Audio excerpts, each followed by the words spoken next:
All right, so let's talk about last night was the vice presidential debate, and we're gonna get into that.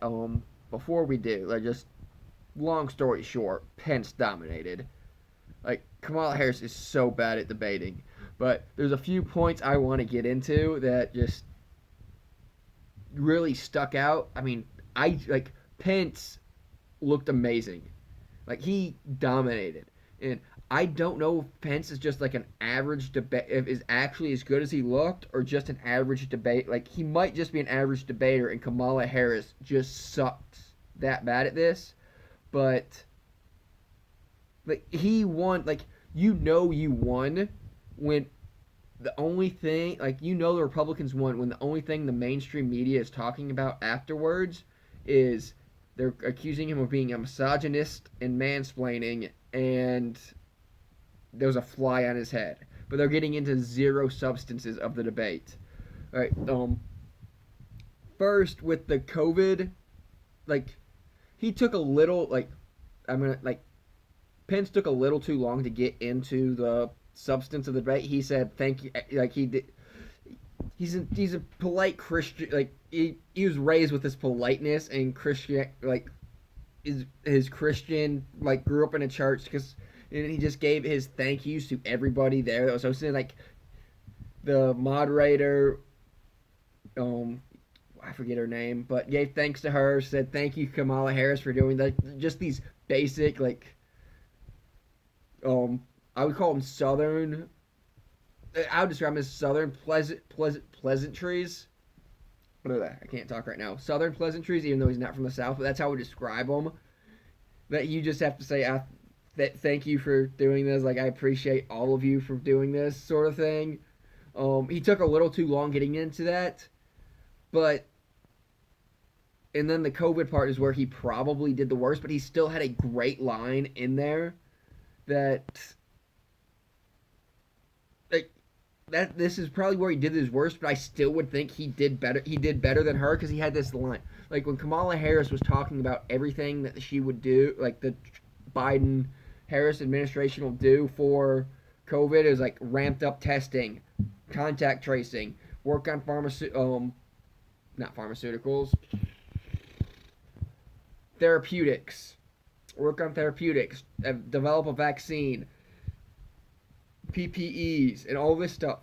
And then Pence just says like, well, sounds like you're gonna do like their plan is is the exact same as the Trump administration's plan because that's exactly what we're doing.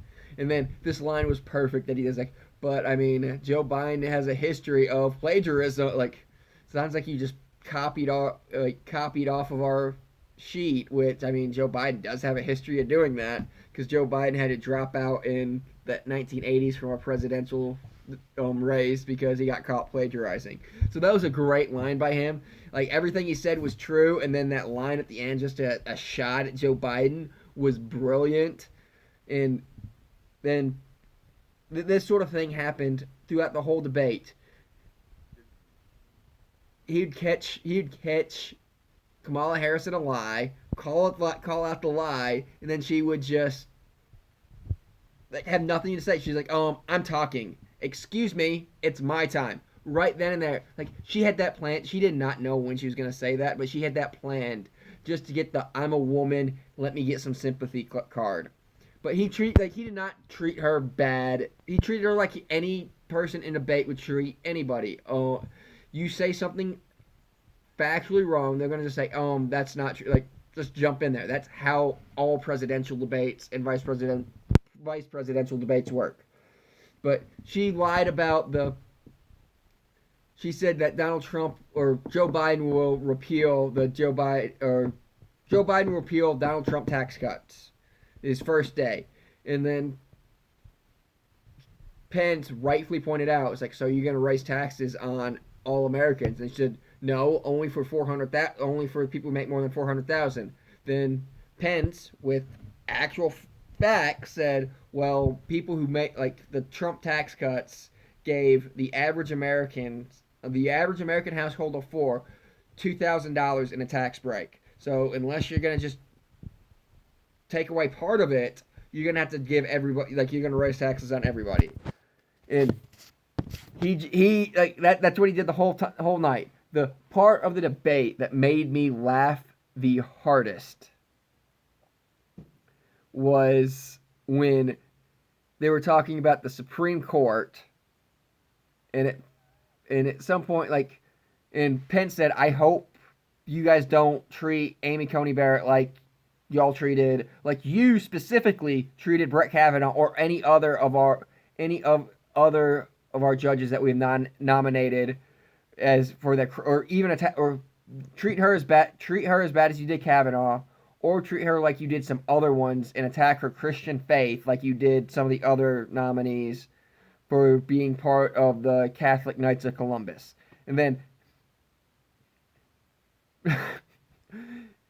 Kamala Harris, this is the funniest part of the whole debate. You can't, like, she just says, like, Joe Biden and myself are, like, we're not going to attack someone on their religion. Joe Biden and myself are both deeply, are very much practicing in faith, a practice of faith. I don't know, like, I'm not getting the words. I was like, we are both practice our faiths. And it's like, nobody fucking believes that. Anybody can watch and you guys talk about just talk about religion. No, you don't actually practice any form, like, which they do say. She did say faith. So I don't know, maybe she's a Buddhist. I don't fucking know. But she said Joe Biden is a Catholic. He's not a practicing Catholic. He was raised Catholic. That's a huge difference between I was raised Catholic and I'm a practicing Catholic. He's not practicing. And yeah, that's like, that just made me laugh. We're both people of faith. It's like, no, not a Christian faith. Maybe there's some faith you are. Not any of the monolithic faiths, from Christianity, Judaism, and even Muslim. They don't, like, the way you got, like, you're not any of those things with your stance on abortion. But it was, and then Pence pushed her on the court packing situation of if Joe Biden and her win, is she gonna pack the court? Are they gonna pack the Supreme Court if Amy Coney Barrett goes through? Which means add more seats to the Supreme Court so it could have a majority progressive judges. And she won't. None of them answer this question ever. Like, it's still like. She gave this stupid history lesson about Abraham Lincoln not nominating someone. I don't fucking know what that was. And then he says, like, and Pence pressed her on the court packing. He's like, you want to talk about court packing? You're a racist. That's basically the exact line that happened. He's like, I'll answer your question if you let me to. I'll talk about court packing. You're a racist. That's what I have to say about court packing. Because, like, she went in, like, that was the thing. That's basically what happened. He said, we'll talk about I will answer your question about court packing.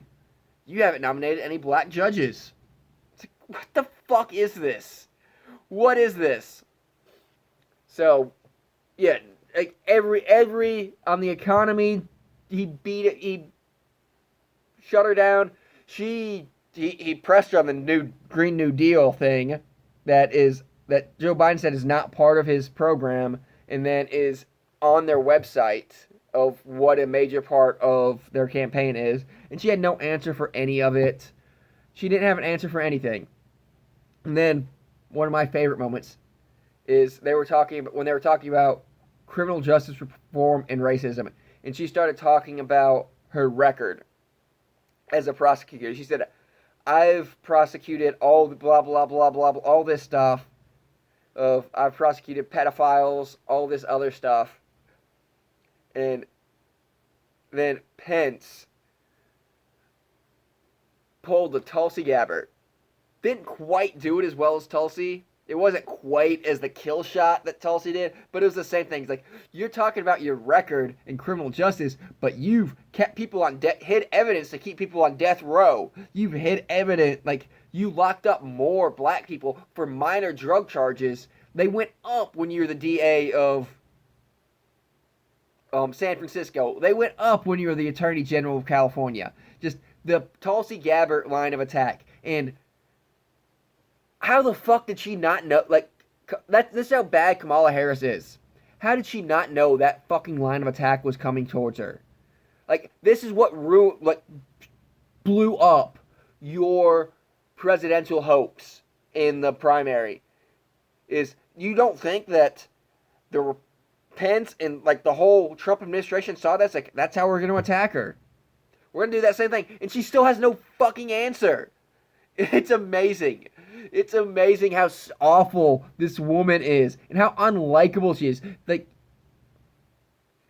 She just her awful laugh. Like, God, her laugh is so horrible. I don't know. It's like Democrat. Like in 2016, everybody's like, "There's not a more unlikable politician than Hillary Clinton," and then Kamala Harris stepped up this year and said, "Hold my beer, I got this shit." It wasn't good for like I don't know like yeah Pence just dominated her the whole way through, and yeah, those are the highlights that I can think of. There's more I might talk about a little bit more on the podcast. I don't know, but that is my just basic review of it. Pence dominated. Kamala looked unlikable, stupid, like just caught in lies.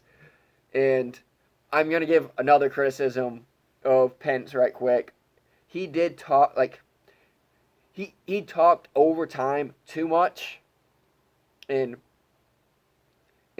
if you're in these debates, you need to go over time every time. You need to take up all your time and then another 15, 20 seconds. And he did that. Like, you need to, when you're in the middle of talking, they say, your time's up, you need to finish your point, finish your sentence, get to your main point, and just have a good buzz point that people will remember, and then be done. Pence would do that, and then he'd get his buzz point, and then he'd start talking some more. And here's why I think Pence is, I honestly think Pence is a pretty good debater. But he would be way better in like a SoFo forum type debate where he's just up there, has his 15 minutes to talk and not getting interrupted because he can't stop at that buzz point. He's a little too long-winded for a presidential type debate, but he still did very well. It's just he should have stopped after his buzz point and not continued. That being said, watching it, I would have guessed that he talked slightly more than her, which it was pretty close. It was like 38 Kamala Harris, 35, 36 Mike Pence as in talking time. But I probably would have guessed it would have been like the opposite of that. Just the way he talked, like, he did talk over time. But like he's a good debater, he's a good speaker, and that like my one debate is you talked to like you instead of just you put more information than needed, which is in a normal like an actual Oxford style educational debate, that is a good thing. But in a presidential one, you do get a little wordy, and the moderator saying your time's up just does kind of draw away from it. You want him to say time's up maybe once or twice and hit your buzz, like when you're trying to finish your point, hit your buzz points and be done. But that's the only knock I have on Pence's debate. Other than that, I thought he did phenomenal. He won walking away. It wasn't even close. Like I said, the only thing maybe she could have maybe beat him on was the first part about the coronavirus, but he had that knockout blow then too, and yeah, he won. That's all I got to say is like Pence won. So that's my recap of the VP presidential debate. Please like, share, and subscribe if you like this. Please follow me on Instagram and Twitter at jcaveman93. Listen to the podcast on it's Lost in a Cave, anywhere you listen to podcast. And Thank you for listening. I'll see you next time. Peace.